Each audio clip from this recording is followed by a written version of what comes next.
Blouse পিসটা আছে সাবধানে ধরবি। টান, টান।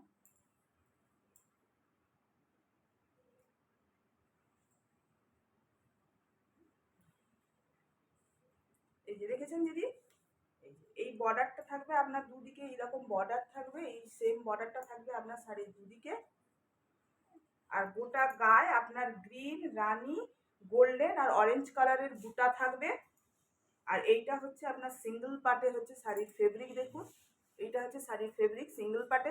শাড়িটা ভাঁজ করার পর আমি আপনাকে মুঠো করেও দেখিয়ে দেবো শাড়িটা কতটা সফট। এই হচ্ছে শাড়ি। আচ্ছা, এবারে ব্লাউজ পিসটাও আপনাকে আমি দেখিয়ে দিচ্ছি।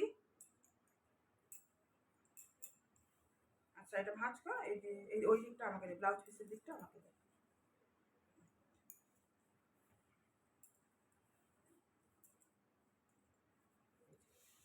এইটা হচ্ছে আপনার ব্লাউজ পিস, এইটা হচ্ছে শাড়িটার আঁচল। এটা দেখুন হচ্ছে, এইটা হচ্ছে শাড়ির আঁচল। এইটা হচ্ছে শাড়ির ব্লাউজ পিস। এইটা হচ্ছে শাড়িটার ব্লাউজ পিস। ব্লাউজ পিসটা এরকম ব্রকেটে যাবে আপনার, গ্রিন, গোল্ডেন, রানী আর অরেঞ্জের স্ট্রাইপ থাকবে ব্লাউজে। আচ্ছা, আর এই ভাঁজটা খোল, আঁচলটা পুরোটা খুলে দেখিয়ে দিই। ওই দিকটা, ওই দিকটা, এইটা ধর দু হাতে।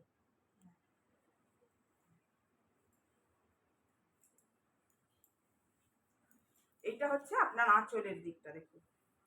এইটা হচ্ছে শাড়ির আঁচলের দিক।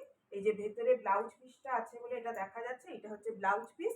আর এই যে এই হচ্ছে আপনার আঁচল শাড়ির। ভীষণ ভালো কোয়ালিটির শাড়িগুলো, মানে একদম রিজনেবল প্রাইস যেটা বলে ওই প্রাইসেই পাচ্ছেন শাড়িটা। এবারে এটাকে ভাঁজ করে আমি আপনাকে দেখিয়ে দিচ্ছি শাড়ির কোয়ালিটি কতটা সফট, কতটা মানে এই শাড়ি কতটা ছোট হতে পারে আমি আপনাকে দেখিয়ে দিচ্ছি শাড়িটা ভাঁজ করে। কালারটা ভীষণ ভালো, ভীষণ স্নিগ্ধ একটা কালার। শাড়ির ভেতরে দেখেছেন ব্রোকেটের ব্লাউজ পিস আছে, তাও দেখুন শাড়িটা কত ছোট্ট ফোল্ড হয়ে যাচ্ছে। মানে যদি ব্লাউজ পিস কেটে বাদ দিয়ে দেওয়া হয় তাহলে দেখুন আরও ছোট হবে শাড়ি। এই হচ্ছে আপনার একদম শাড়ি একদম মুঠোতে চলে আসবে। এই হচ্ছে শাড়ির কোয়ালিটি।